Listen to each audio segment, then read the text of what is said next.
Morning, everyone, and welcome. I'm Brittany Anderson, the MLA for Kootenay Central and Minister of State for Local Government and Rural Communities. It's an honor to be here with you today on the traditional territory of the Songhees Nation and the Esquimalt Nation. I also want to acknowledge that today is Red Dress Day. Today we acknowledge and remember missing and murdered Indigenous women and girls. And I want to thank the advocates for their tireless work. It is really wonderful to be with you here all today, and what an absolutely stunning location. This is quintessentially British Columbia, a beautiful park set in a vibrant community next to the sweep of the ocean under towering mountains. It's a location like this, on days like this, that connect us to this place and to each other as British Columbians. It reminds us how fortunate we are to be here and how important it is for us to work together to protect, sustain, and build British Columbia for the future. And it makes a perfect location for today's announcement at a time when our province faces challenges and uncertain times. I'm delighted to be your MC today, and joining me to take part in today's announcements are Premier Eby, Adrian Dix, Minister of Energy and Climate Solutions, Robert Phillips, First Nations Summit, Political Executive and member of the First Nations Leadership Council, Chris O'Reilly, President and CEO of BC Hydro, and Kwatuma Cole Sayers, Executive Director of the Clean Energy Association. Thank you for joining us today. It is a pleasure to now invite Premier Eby to the podium for today's announcement. Thank you, Premier. Nice to see you. Nice to see you. Thanks, Brittany. Great to see everybody here today. What a beautiful day in Victoria. I thought it was a nice day in Vancouver, but boy, even nicer over here on the Victoria side. It was a profoundly difficult week for British Columbians last week, following the attacks after the Lapu Lapu Festival.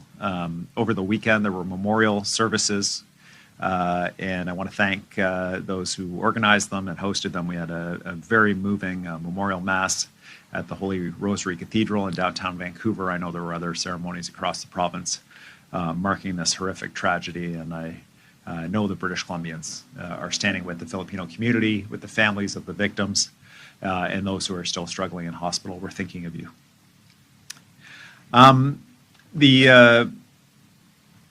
The president of the U.S. has been active again, threatening Canadian sovereignty, casting shadows and doubts on the election of our Prime Minister, Prime Minister Carney, threatening major industries, including our film industry, ludicrous suggestions all, and yet he continues. Now more than ever, we have to ensure that we are using our economic advantages that we have here in British Columbia to support a Canadian-wide project to ensure that our country can stand on our own 2 feet, reduce our reliance on the United States.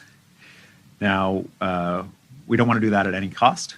We want to do that in a way that protects our Canadian values as well, ensuring that we're protecting our environment for future generations, ensuring that we're doing this in a sustainable way and in a way that will grow prosperity for future generations, not take it away. Which is why I'm so proud of the work that's being done in this province under Minister Dix, under BC Hydro, in terms of leading the way on clean energy for British Columbians and for Canadians. We have a generational opportunity here to be a clean energy superpower, to contribute to the vision of Canada as an energy superpower in our own way here in British Columbia, while protecting our province, but also our planet from pollution, ensuring that we're using our clean electricity to build. Now, I think there are many British Columbians looking around at infrastructure in our province who see that we have been living on infrastructure built by our grandparents for too long, whether it's roads and sewers or highways or train tracks or you name it. We need to modernize. We need to ensure that we're building infrastructure for the next generation. And the good news about that is it means jobs, it means economic security, and it means sovereignty for British Columbia and for Canada. You'll have seen that we introduced new legislation to enable us to do this building faster for public projects like schools and hospitals that our communities need, for private projects that drive jobs in our province at this time of crisis and pressure put on us by the President of the United States. It also includes legislation that allows us to build electricity faster, transmission lines, as well as generation right across the province. We recently launched BC Hydro's first call for power in 15 years. There are 9 wind and 1 solar project that have been approved under that call for power. That's enough to power 500,000 homes. It represents $6 billion in private capital spending. It reflects 2,000 jobs a year during construction. 8 of the projects have majority First Nations ownership. That means $3 billion in assets owned by First Nations. This will provide clean, cheap electricity to grow projects in our province and to reduce our carbon pollution at the same time as we produce clean materials that we know the world needs. This is all key to our vision of ensuring that British Columbia is the economic engine that drives a sovereign and independent Canada, and my message to the Prime Minister has been consistent with that. We need a strong federal partner in this work. We know that BC will play a crucial role in the vision of an independent Canada, everything from our ports to our resources and, of course, our clean electricity. The announcement today is consistent with that work. We're launching an ambitious new strategy to harness our clean energy advantage. This includes a second call for power with the goal of powering more than 500,000 more homes with clean electricity in this province. Through the plan, we're going to boost our clean energy supply. We're going to create employment for British Columbians right across the province. And this includes thousands of family supporting jobs. And we'll support industry across the province with cheaper energy so that they can not only reduce pollution, but increase the prosperity of everyone in the province. This will help keep rates affordable while building our collective wealth as a province. This is about powering our future, reducing pollution and securing a strong and prosperous future for the next generation, building strong economies, and doing it in a way that works for everybody in the province.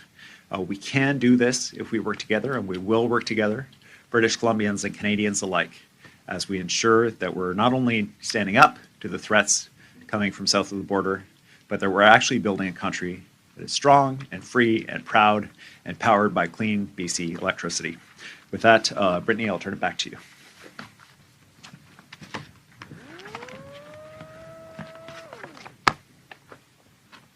Thank you so much, Premier. And now I would like to invite my Cabinet colleague, Adrian Dix, Minister of Energy and Climate Change, to say a few words.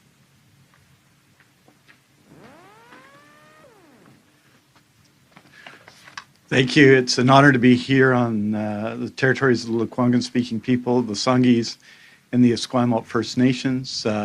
Honored to be here on this site today to make a very significant announcement for the future of BC, an announcement that builds our economy, that addresses climate change, that builds our relationship with First Nations, that creates job and growth and hope and opportunity. As the Premier's noted, this announcement today contains 5 key elements. The first, a second call for power. We're expecting this call to be equivalent to the first call of power in terms of gigawatt hours, a call for power that will be slightly different than the previous one in that there will be no limits on individual projects. We're out there looking to see what we can do together, a call that will continue to involve participation by First Nations across the province. It will create jobs and opportunity. The last call for power was successful on price, an average levelized price 45% below the call for power in 2009, which had been the previous call for power in BC. Price for wind projects below what the province of Quebec had received in a similar call for power recently.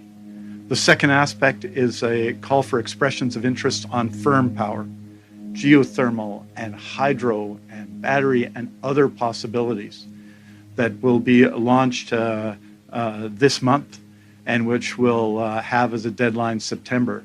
As a result of that call for expressions of interest, BC Hydro will be able to partner with providers across the province on new opportunities for firm power, which strengthens the value of intermittent power such as wind, but also will build BC across the board. It's power we need to build the growing opportunities in our economy.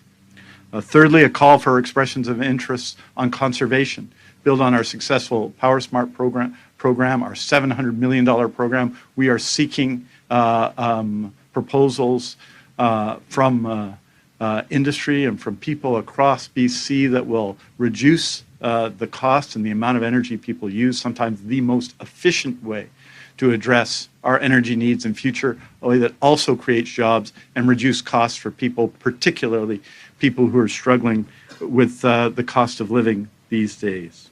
Fourthly, we're going to add expenditure, $12 million to the BC Innovative Clean Energy Fund, to allow BC-based innovation in clean energy in our province, to fund active and marketable projects right now that will build opportunities in communities across BC. And finally, we'll be speeding up connections for businesses, speeding up connections for construction projects to ensure and reducing costs at a time when the province's economy needs that, and we need BC Hydro to be active on that side of things. 5 elements in addition to our $36 billion capital plan, which is intended to create tens to 12,000 jobs every year, and which will build out and both replace existing infrastructure, build out new infrastructure in our province.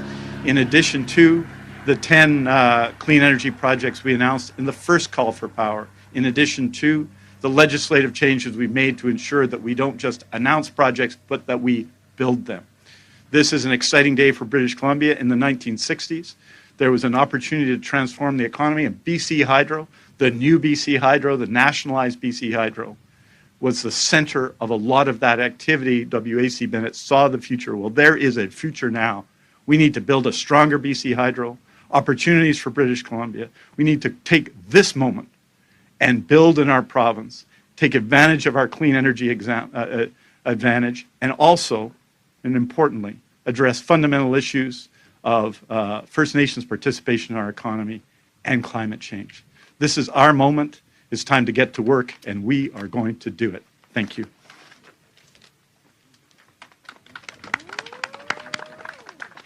Thank you so much, Adrian. Now I would like to invite Robert Phillips, First Nations Summit Political Executive and member of the First Nations Leadership Council, to give a few remarks. Thank you. Wait, Chukwinoklat Squatwin. I too give acknowledgements to the Songhees and Esquimalt. I'm from the northern Shwapin to Kalmuk, from Chikeskin up by Canham Lake, 100 Mile House, and as well from the Chwake tribes at Stalo, at Skokale. When I got the notice that there will be a meeting here, of course I showed up. Look at it, it's such a beautiful day. And but just to let you know, in I think it was 1859, there was a proclamation by then Governor Douglas that this is now hereby Vancouver Island. This is now hereby British Columbia. And we know that the land's resources, as per the Canadian Constitution, Section 35, as well as now, and we commend British Columbia for doing the work around the UN Declaration and the Declaration Act and the work that's underway. And, the minister, we had a brief discussion out here, it was a little while ago, assuring me that in terms of short-term, medium-term, long-term goals, because First Nations do have a big hesitation when we hear, fast-tracked, something that's faster, because of course of the work that we need to do to ensure the protection of our lands, resources, and our water. And so I think, especially with these projects, 9 out of 10 being 50% or more equity owned. And when we talk about the UN Declaration as well, we also have discussions not only of co-development of policies, procedures, laws, and legislation, but projects. And I think that's a very important one, especially now with the Trump tariffs. I'm on the Premier's task force for that as well.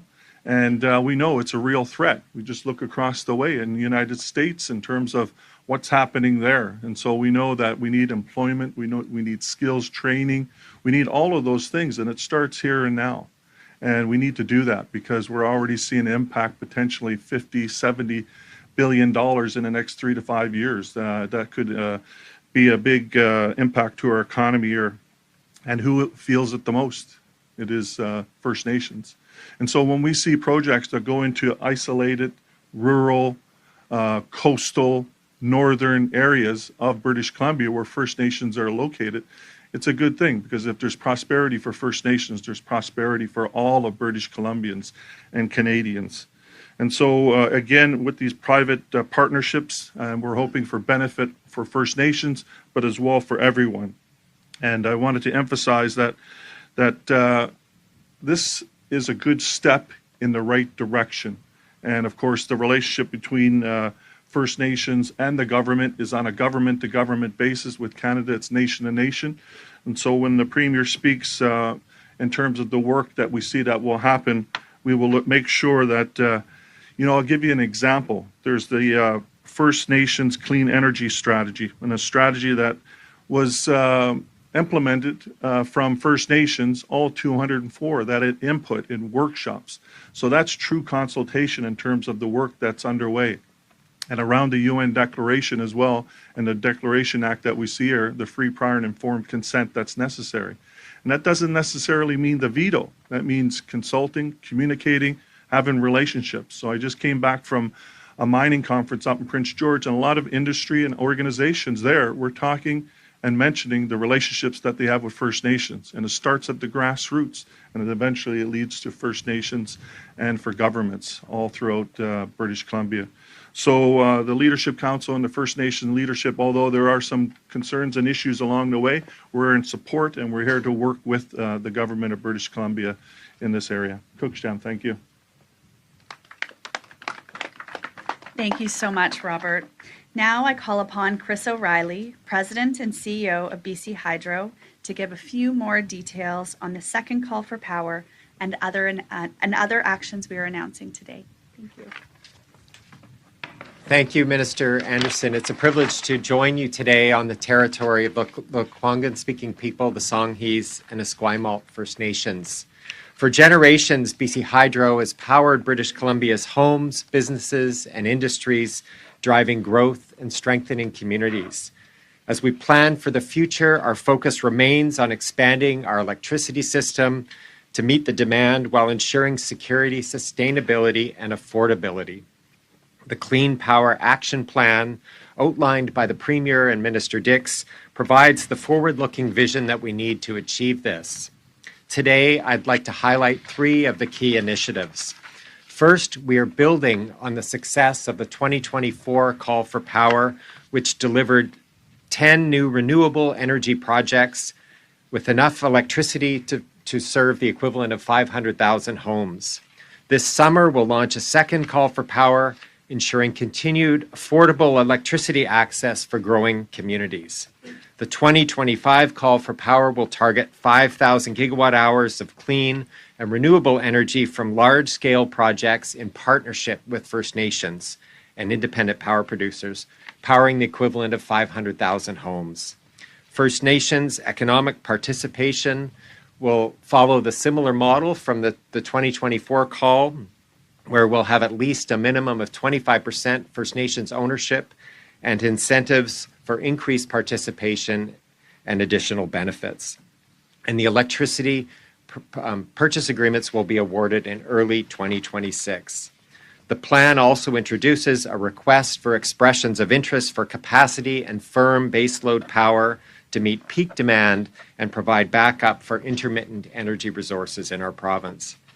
We also have a request for expressions of interest for market-ready demand-side management technologies to help people save energy and money. With BC Hydro's long legacy of delivering clean, reliable power, these initiatives will drive growth, sustainability, and energy security, creating new opportunities across British Columbia. Thank you.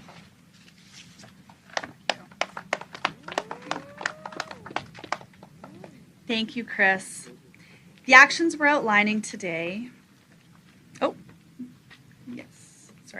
The actions we are outlining today are built on British Columbia's strong and innovative renewable energy industry. With over 200 members, the Clean Energy Association of British Columbia represents the vast majority of clean energy operating and development companies in the province. and works in partnership with Indigenous organizations and First Nations to support the advancement of their priorities in the clean energy industry. Kwatuma Cole Sayers is the Executive Director of Clean Energy BC, and we are very happy to have him here with us today to say a few words. Thanks, Minister. And thank you for the invitation to participate in today. It's a great day. My name is Kwatuma, that is my new child's name. And I want to just start off on a personal note because it is such a day to celebrate. I grew up in this industry, in clean energy. My mother, Judith Sayers, she built one of the first clean energy projects that were led by a First Nation. And this is a time when there was not very many, and it was more of just an IBA, where it was more of a passive recipient. Today, after the first call, First Nations are now the proponent of these utility scale projects. And it's not just British Columbia, but it's all over Canada and increasingly across the world, where First Nations are leading the clean energy transition through industry partnerships, building renewable projects. So I just want to thank government and BC Hydro for their actions in what resulted in today, the Clean Power Action Plan. Clean Energy BC has been the voice for the clean energy industry for over 30 years. We represent the industry and First Nations who want to build renewable energy projects in British Columbia. We also prioritize Indigenous leadership and capacity building in those First Nations who want to build utility scale renewable energy projects, but also displacing diesel in remote communities that use diesel generation for electricity. So we have a diverse membership, and we all have alignment on what we need to do, which is to maintain help maintain BC to be competitive, and that's building on our backbone, which is clean electricity. And with today, we're one step closer to building on that and strengthening our grid. And today's announcement builds on the momentum of the 2024 Call for Power and makes a historic step towards a cleaner and more competitive British Columbia. The Clean Power Action Plan and launch of a second Call for Power reflects a growing recognition that we need long-term solutions to meet rapidly increasing electricity demand from our communities and industries. We must act now to bolster our energy security, to support well-paying jobs, and to diversify and strengthen our economy in the face of unprecedented uncertainty. Clean Energy BC is encouraged by the direction outlined in the plan, including the target of 5,000 gigawatt hours, the exploration of baseload resources, focus on Indigenous leadership and equity, tools to streamline permitting, and the prioritization of affordability, particularly in the non-integrated areas. These are practical steps to ensure BC Hydro and the clean energy sector can respond to the demands of our growing province, particularly across the housing, industrial, manufacturing, and transportation sectors, while maintaining predictable rates in a stable investment climate. In addition to acting on several CEB's recommendations, the plan reaffirms a shared belief between CEBC and the province that clean energy development must be done in true partnerships with First Nations and industry. And that reconciliation and economic growth and climate leadership are fundamentally linked. Clean Energy BC members are experienced in building meaningful and lasting partnerships between First Nations and industry.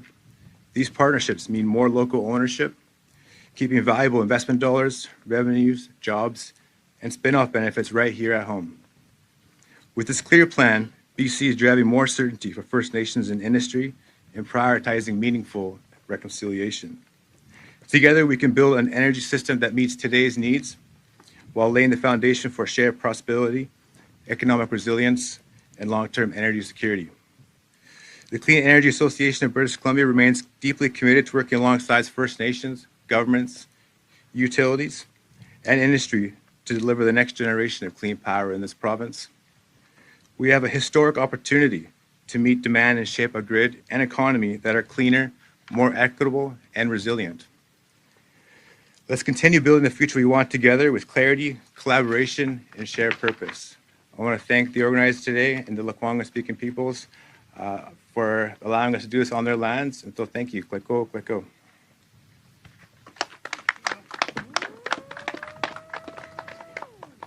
Thank you so much, Kwatuma.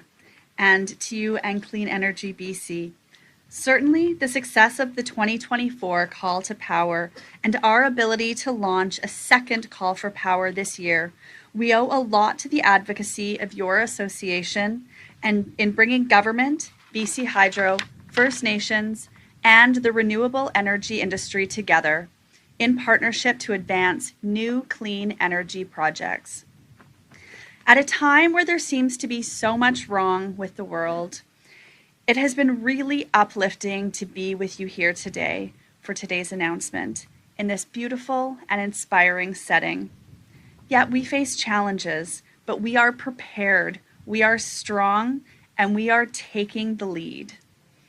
I say that as a resident of this amazing province and in my role as Minister of Local Government and Rural Communities. The bold actions we are taking out of our electricity system will bring jobs, economic opportunities to every corner of our province, helping rural and remote communities, regional districts, municipalities, and First Nations grow and thrive. In closing, I would like to thank the City of Victoria for its help with all of the logistics for arranging us to be here at Clover Point this morning. And thank you for joining us. And now we'll take some questions from the media. Thanks so much for everyone joining us today. For those on the line, please press star 1 to enter the queue. We will start with questions on the ground. Richard Zisman, Global News. Premier, have you had an opportunity yet to speak to the BC film sector about the threats made by President Trump? And what kind of, in essence, retaliation could BC put in place to protect the industry if somehow the president is able to put this 100% tariff in on films made outside of the U.S.? Thanks, Richard. Let me speak to the people who work in our amazing film industry directly. Our province will stand with you. We are so proud of the work that you do. We are international recognition for exceptional quality, for delivering time and time again.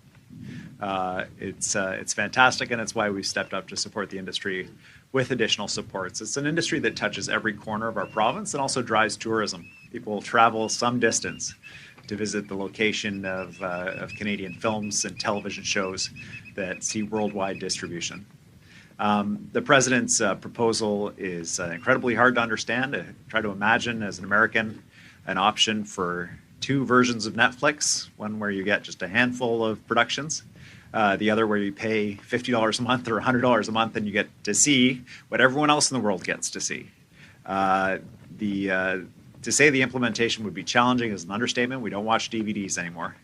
But regardless, even if the president does somehow find a way, we will stand with our film industry, and we'll stand with the film industry around the world to make sure that we are protecting the rights of Americans to see what they want to see, which includes high-quality productions filmed right here in Canada.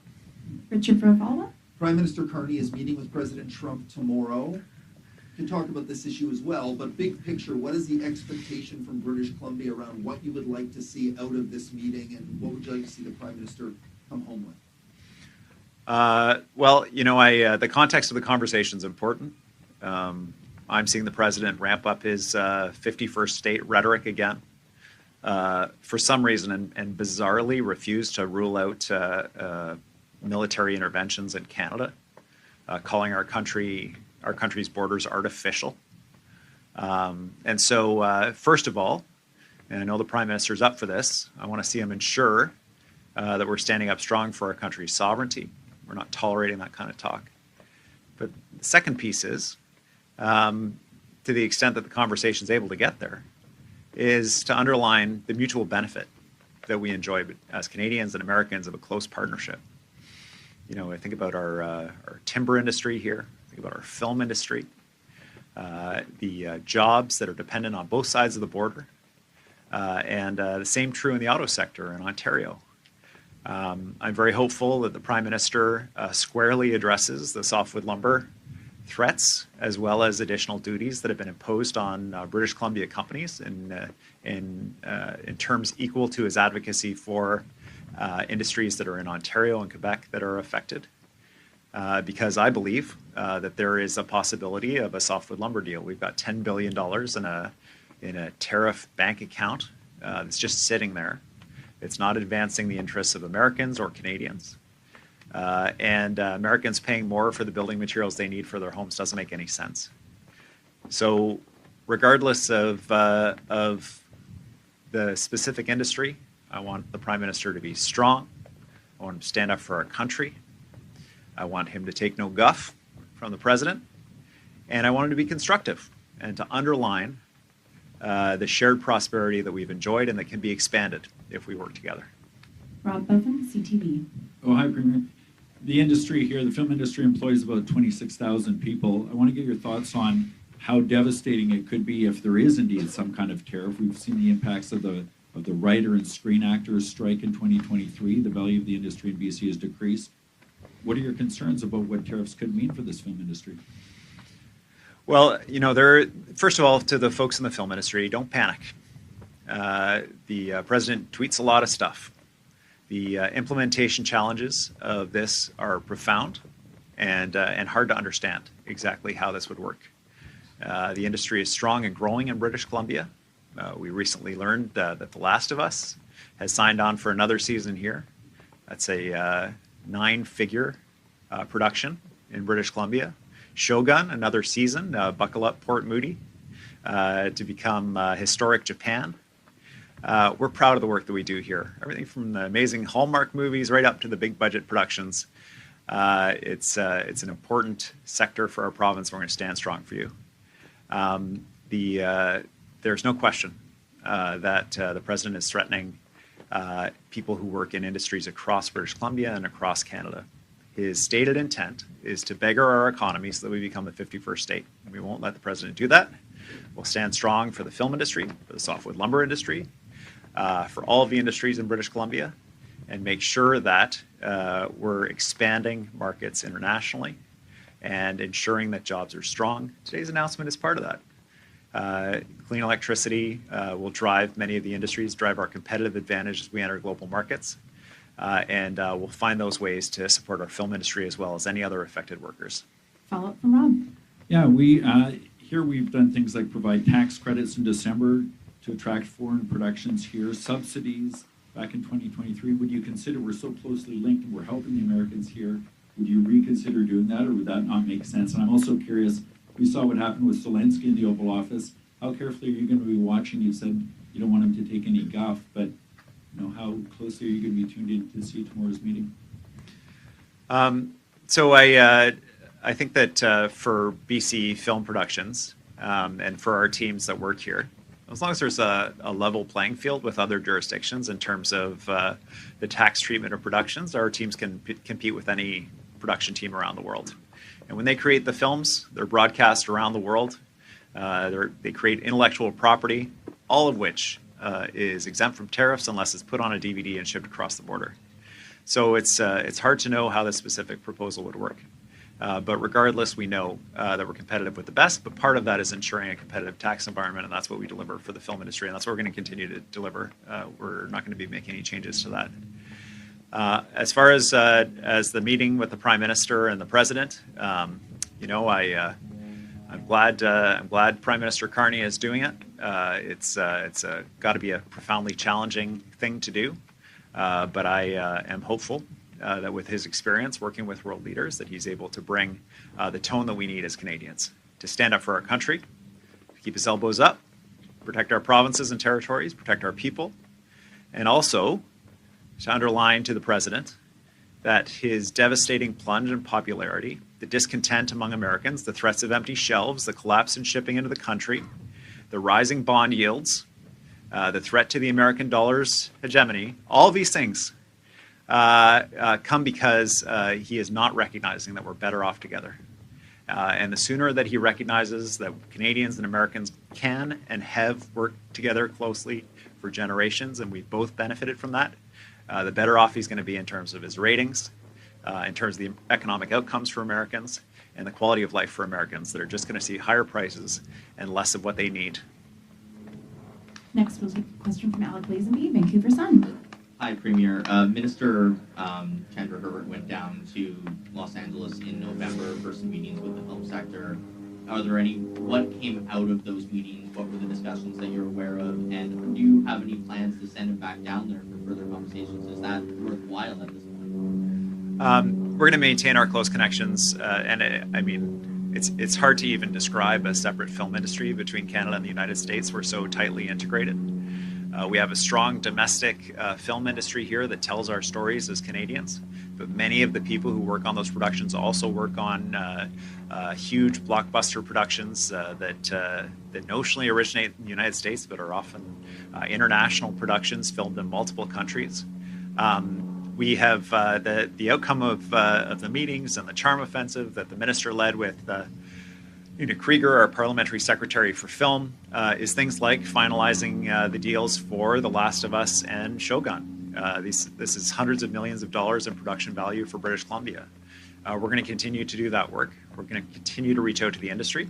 Part of the trade work that we have to do now is reassuring our partners that we're going to stand with them through these threats and come out the other side, because we know as shelves empty out across the United States and all of a sudden Americans have access to half of the TV shows and movies that they used to have access to, that there will be a shift in how the United States is governed, because people won't stand for that. And so either the president is going to shift his position on these issues, or the midterm elections are going to be a difficult one indeed. Thanks so much to everyone for joining us today. That's all we have time for. Thanks very much.